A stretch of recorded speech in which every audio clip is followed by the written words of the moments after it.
In this lesson of further aspects of the wheat harvest, I want to treat two portions of the processing of the wheat to become bread. And first of all, I want to remind us of the reasons, the scriptures and portions of scripture or phrases that govern this, becoming the Word made flesh. Jesus said he became the Word made flesh. By letting God work in us and manifest the answer and deal with the stuff in us, we can become the Word made flesh. In other words, people can read the nature of Jesus worked in us because we've given ourselves to the processing and dealings of God. Also, what about becoming bread for the eating? And that's the process we're looking at now. As I said before, we've looked at the seed to the sower process. It's now time to look at bread for the eater. The second level of the process after the bruising or crushing is the kneading. There's the mixing and the kneading.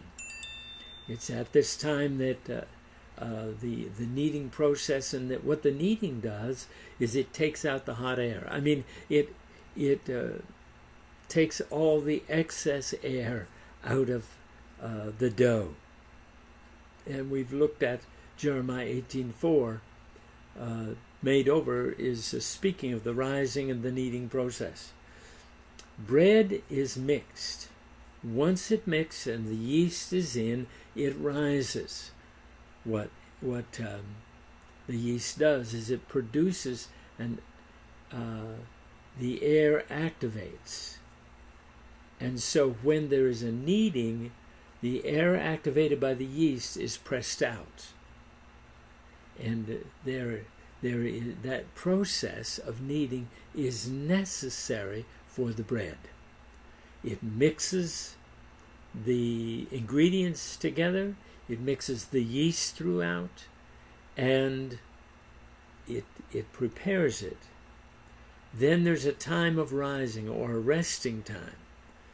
And what the yeast does is manifest the hot air. Now, there's another definition that God gave me of yeast, of yeast, that, or leaven, that I'd like to give you at this time, because the Bible talks about leaven, and leaven is a silent influence that corrupts. There's only one place that leaven is not a negative, and that is that the leaven is put in 3 loaves of meal. And I would suggest to you that those 3 loaves of meal are equivalent to the 3 feasts of the Lord. The Passover loaf, a bread that must be eaten in order to have salvation. The Pentecost loaf, or that loaf of the indwelling and empowering of the Spirit. And then finally the loaf of the Feast of Tabernacles with its 3 portions, trumpets, Day of Atonement, and Feast of Tabernacles proper. And that's the only place that leaven is not a negative. And so we've always got to, in dealing with these things, and types and shadows, we must remember that it is Scripture that defines it, not our experience, not our thinking, not our natural knowledge. And so there is that exception, but most every other piece of leaven is a negative. Okay? In Psalm 66, verse 12, it says this. Psalm 66, verse 12.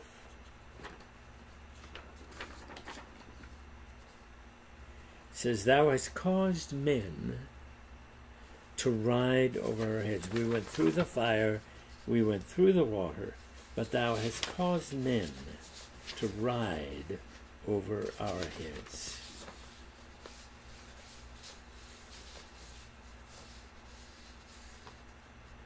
Thou hast caused men to ride over our heads. We went through the fire, through the water, but thou broughtest us out into a wealthy place. This is one of the ways that the bread of life is needed, that we are becoming, or the dough, in that dough stage that we are we go through the kneading. Okay. Then we have Job 17:9. The righteous also shall hold on his way, and he that hath clean hands shall be stronger and stronger. Each time the bread is kneaded and it rises again, there is a greater sense of strength. Now, through the exercise process, those with clean hands become stronger and stronger. You could also apply Psalm 24, 3 through 5 to the understanding of becoming stronger and stronger and equate it with the kneading process.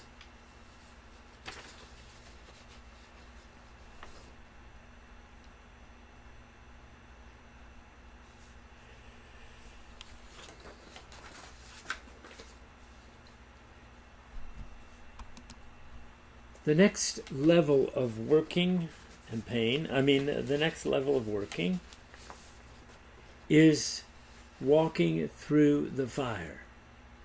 And notice again, Isaiah 42:2, when thou passest through, underline that word through, when thou passest through the fire,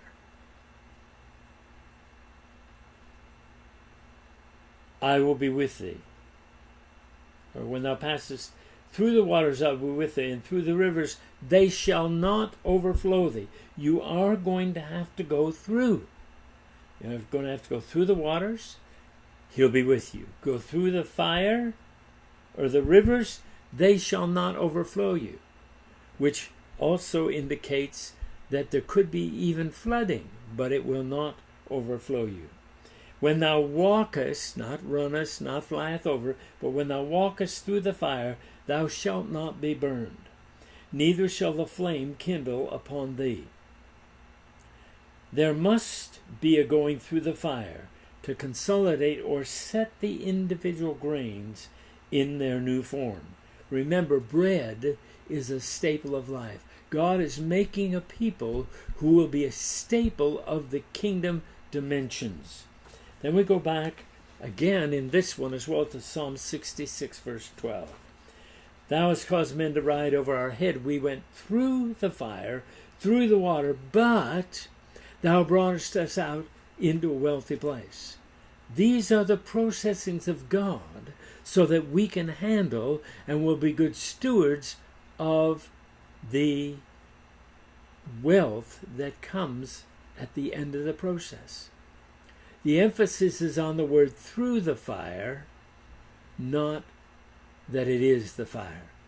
And this is a prophetic guarantee of coming through by Jesus, or by Jesus bringing us through that fire. In Luke 3, just a minute here.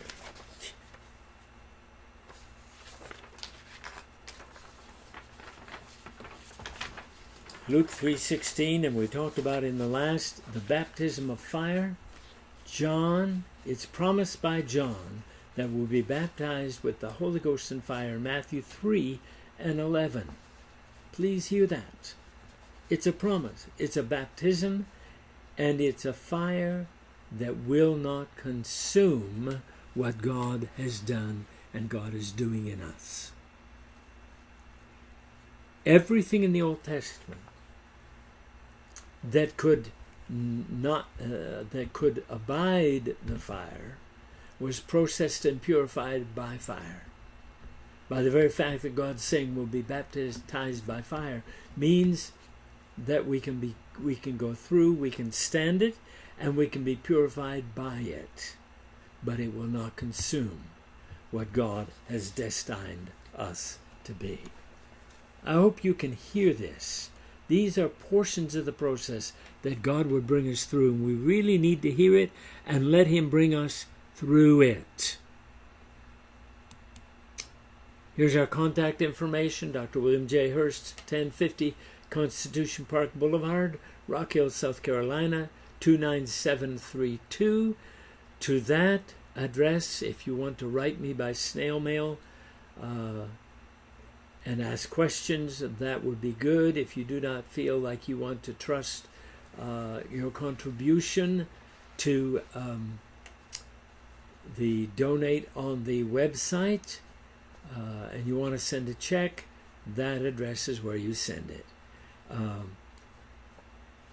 Our contact information is there. Our cell number, I ask that you use that only as a last resort, because there are many other things that we're involved with, and the phone can get very, very busy by times.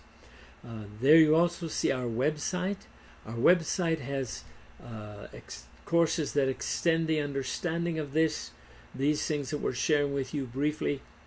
It has written courses that you may take for ecclesiastical credits from the Institute for Strategic Christian Leadership. It also has DVDs that you can order for a price, as well as CDs, messages, and there is on that site a donate button through which you can contribute to keep this ministry flowing and to help us with the expenses. If you have questions, I ask that you send them to my email address if you at all can, and I will answer you in a responding email. And if I don't know the answer, I will have your question written down so that I don't miss any portion of it while I'm studying out to find the answer. This is Dr. William J. Hurst of Dr. William J. Hurst Ministries and the Strategic Institute of Christian Leadership, teaching you all nations the practical Word of God and mentoring students one student at a time. Selah, think on these things.